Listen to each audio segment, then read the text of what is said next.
Welcome back to Dragon Claw. I originally planned my neck knife series just be a couple, my Ruko and my minimalist CRKT. But I happened to come across this one that you're seeing right now, and picked it up just by chance. It was another one that was very inexpensive. I was already ordering something from the company, so I decided to add it to the cart. It cost nothing more in shipping, so I snagged it.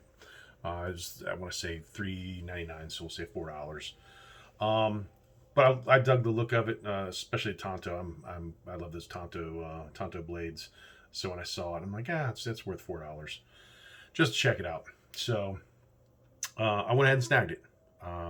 This is the BudK branded neck knife, the BK430. I don't know who the actual manufacturer it is, excuse me. They have branded it BudK, so take it for what it's worth. I don't know who actually made it. The blade itself, I gotta say, I was quite impressed with it. So I will go ahead and start off with some technical specs. Blade itself, a little over 3 inches. I think they advertise it like 3 1/8. Overall, including the frame slash body, excuse me, is just under 7 inches, 6 7/8. Steel, AUS steel. In my opinion, AUS 6, not good, not great, not bad. It's mid-range steel, so it will do what you need it to. So a little lean on the overall specs, but for a $4 knife, what do you expect? The knife overall, I gotta say, which is why I'm doing this video kind of ad hoc. Already another one lined up to post, but I wanted to do this review real quick here just because I'd done 2 other neck knives, so hey, why not? And honestly, it's quite impressive. I don't mind it. The sheath, since I've got it in my hands here, I'll show you. It actually comes with an emergency whistle, which you see happening. I wouldn't say a lot nowadays, but you'll see more and more emergency whistles come with sheaths, especially in neck knives. I've seen it probably more so than anything with the neck knife. The blade itself, I mentioned Tonto tip. It's a bit of a drop point Tonto, as you can see there. You're seeing that more and more. Not your atypical, I should say, not your typical Tonto, but you're seeing more of those kind of drop point Tontos. You'll notice, along with the, let's see there, with the Tonto tip, you've got your coil. You can barely see it there. You got your coil, your bevel, typical Tonto tip, swedge, bit of a swedge there. My only beef is, for a Tonto, you want that tip to be extremely sharp. That's one of the biggest things about a Tonto. It's like kind of one of the I call it selling points, whatever you want to call it. One of the reasons for the Tonto, it's a stabber. Not so much slicing. There's no belly on it, right? So it's not known for the slicing as much as it is for stabbing. So if I'm gonna have a stabbing knife, I want it to be really sharp there on the tip, and it's not. So not a big deal. Little time sharpening, it'll be good to go. I mentioned swedge, coil, jimping. Good spots for the jimping. So it's the back of the blade there, towards the front of the frame, index finger hole.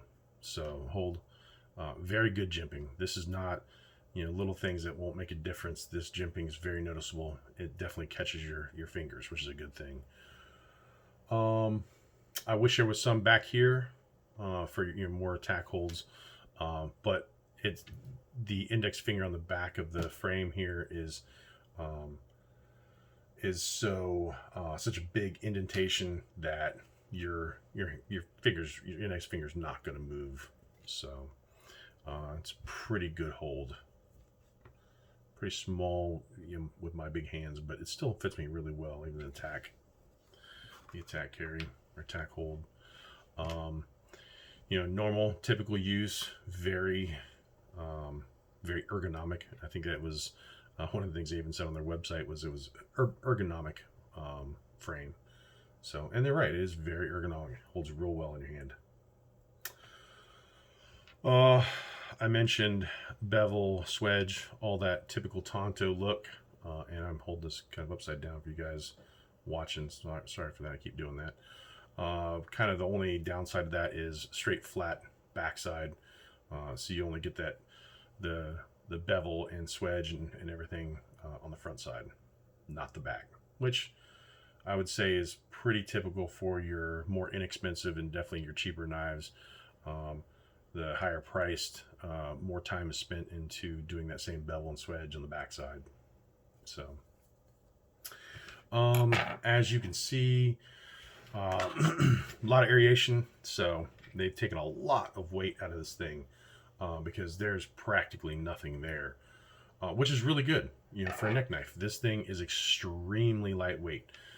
If anything, it's just a little top heavy, but you know, at this light of a weight, not a big deal. So I don't mind it being a little bit forward heavy. But it, you know, if that's something that bugs you, then yeah, it would probably this knife would probably bug you. But as you can see, the aeration's crazy on the handle, not as much on the blade, which I get. But very noticeable aeration. The insert, I'm trying to show you a little bit more close up with that insert. They advertise this as ABS plastic, which ABS has properties of both plastic and rubber. So a little disappointed in the insert. It just feels like a cheap plastic.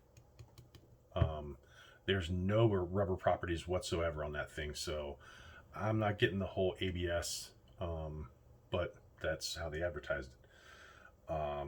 We'll see. I would prefer definitely a little bit more of a rubber, slightly rubber feel to that.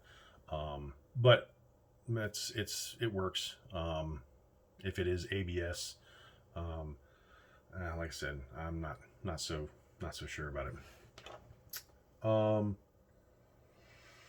What else? I think one of the great things about this is the how it fits into the sheath. This thing it locks into place, and when I say it locks into place, I mean it is locked. So it's actually kind of difficult just to pop it in there, and I'm sure you heard that snap. This thing is not going to come out on its own. There's just no way, which is kind of a really good thing, but it could be seen as a downside too. To get it out one-handed, it's near impossible.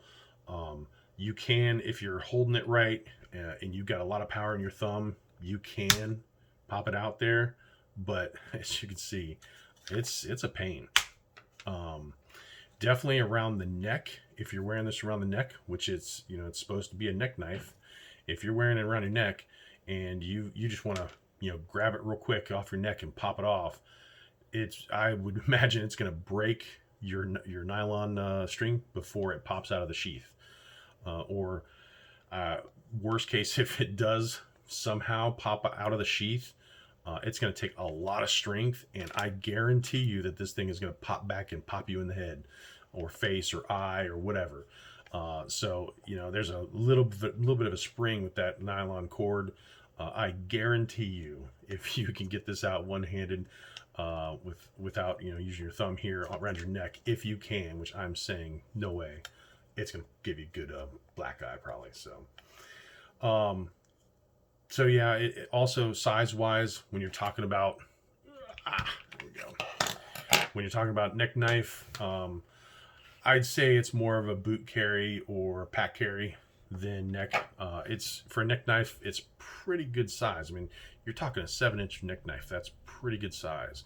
Unlike a couple other ones I've showed, the Ruko, and of course my favorite neck knife. If you've seen my video on the minimalist, that CRKT minimalist. Size wise, this is definitely bigger. Good for my big hands. Not so much for a neck carry though. So also wish it had a few more lanyard holes. That'd be pretty nice, so you can strap it a little bit better to something like a pack. And what else? I think that's about it for this one. You know, if you like it, you want to pick one up for $4, again, well worth it. BudK actually offers some custom engraving too, which I didn't, just because I wasn't sure what to expect with this thing. But now, actually, in retrospect, I kind of wish I had gotten a little engraving there instead of just seeing the BudK. But overall, I really like it. I was more than satisfied with it. I was expecting to be a little bit disappointed, but no, not at all. So that's it, the BudK neck knife, the K430. I hope you enjoyed the video, and thanks for coming by. Have a great one.